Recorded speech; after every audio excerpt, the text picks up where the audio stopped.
Hiya crafters, Amy here with Amy's Wares, and I have a fun and snarky embossed critter card. Now I recently acquired this chain link fence 3D embossing folder from All To Do, and here's a photo of the finished card to show you the direction that we're headed. Now to start, I'm just going to emboss some cardstock. This is 120 pound accent opaque. I don't know if I show it on the screen, but I'm pretty sure I did spritz it with water just to help the fibers really kind of take the design. It's an optional step, but I find that it does really help kind of get more of a dramatic look with the embossing. So I ran this through off screen through my die cutting machine, my Spellbinders Platinum 6, and I also have a card base of the same cardstock. Now here I want to shop my critter book. This is my storage solution for all my die cut and colored or fussy cut out critters that are ready to go for my cards. So I'm thinking chain link fence, my mind immediately goes to dog.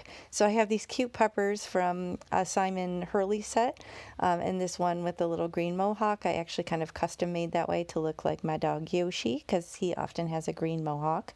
But anyway, I decided to pass on that stamp set and keep flipping through to see what other options I have. So this is a way that I'm able to save time and just kind of color if I want to without any expectation and just add it to my book for future cards so I don't have to stop and stamp and color an image. I'll have a lot of them ready to go.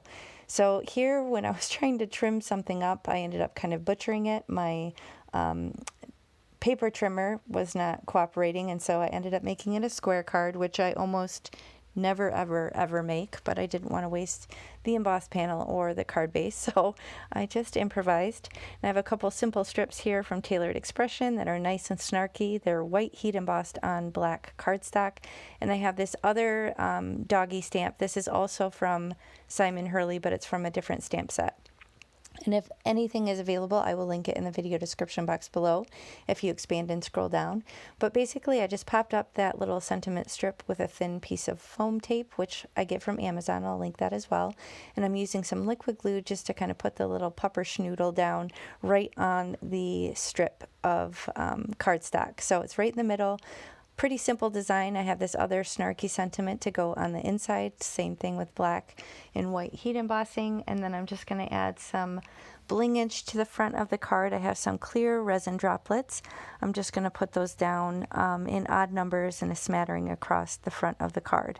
So these resin droplets, you guessed it, will also be linked below in the video description box. I have my jewel picker tool, and I'm just going to pop those down in these odd numbers across the design. So very clean and simple. You could absolutely do some ink blending if you wanted on the card base, but I just wanted to have all that nice white clean space for the eye to rest. So it says, ain't nobody got time for that. So shh, I'm hiding from stupid people. So it's nice and fun and snarky. I hope you enjoyed this. If you did, please hit the thumbs up and consider subscribing, and I'll catch you next time.